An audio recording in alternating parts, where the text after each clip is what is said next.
लोकसभा चुनाव से पहले विपक्षी गठबंधन इंडिया को लगातार झटके लग रहे हैं। बिखरते हुए विपक्ष को एकजुट करने की सबसे पहले पहल करने वाले नीतीश कुमार के अलग होने के झटके से गठबंधन अभी उभरा ही नहीं था कि आरएलडी के जयंत चौधरी भी विपक्ष के लिए अब बेगाने हो गए। ये झटके तो पुराने हो गए हैं। पिछले 24 घंटे में ऐसी ही 3 सियासी घटनाक्रम हो चुका है जो कि इशारा करता है कि विपक्ष की हालत कितनी ख़राब है। आइए देखते हैं ये 3 घटनाक्रम। सोनिया गांधी ने संसद में पिछले दरवाज़ा से एंट्री की है। विपक्ष के सबसे बड़ी नेता और कांग्रेस के पूर्व अध्यक्ष सोनिया गांधी लोकसभा के बजाय राज्यसभा से संसद में जाने का फैसला किया। राजस्थान से पर्चा भरने के अगले ही दिन गुरुवार को उन्होंने अपने संसदीय क्षेत्र यूपी के रायबरेली की जनता के लिए एक भावुक खत लिखा। उनके इस फैसले से रायबरेली में कांग्रेस के कार्यकर्ता निश्चित तौर पर निराश होंगे।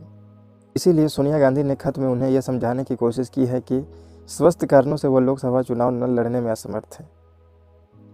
पर ऐसा नहीं। उन्होंने जिस तरह से कहा कि रायबरेली के बिना उनका परिवार अधूरा है, उससे यह अटकलें जरूर लगाई जा रही है कि अब उनकी जगह पर उनकी बेटी प्रियंका गांधी वाड्रा रायबरेली से चुनाव लड़ सकती है। पर कोई ठीक नहीं है, ऐसा अनुमान लगाया जा रहा है।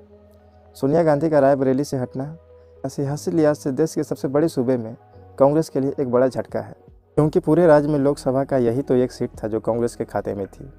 2019 के चुनाव में यूपी में गांधी परिवार को एक और मजबूत गढ़ अमेठी कांग्रेस के हाथ से छीन चुका था। वहां राहुल गांधी को बीजेपी की स्मृति ईरानी के हाथों हार का सामना करना पड़ा था।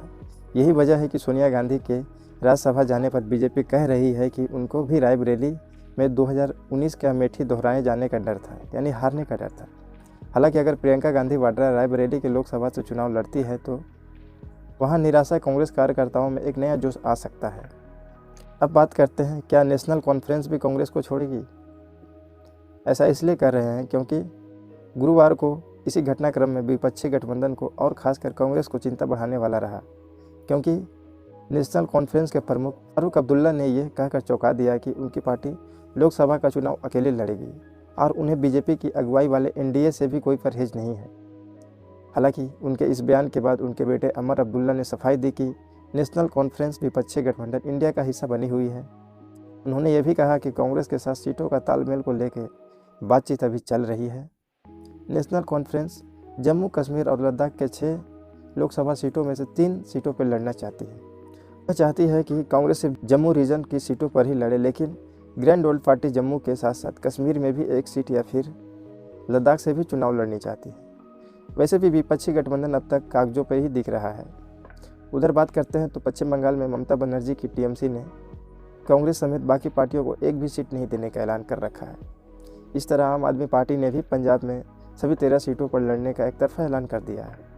इतना ही नहीं, पार्टी ने दिल्ली की 7 सीटों में से सिर्फ 1 सीट कांग्रेस के लिए छोड़ने का ऐलान किया है, जो उसे मंजूर नहीं है। अब देखते हैं आगे क्या होगा।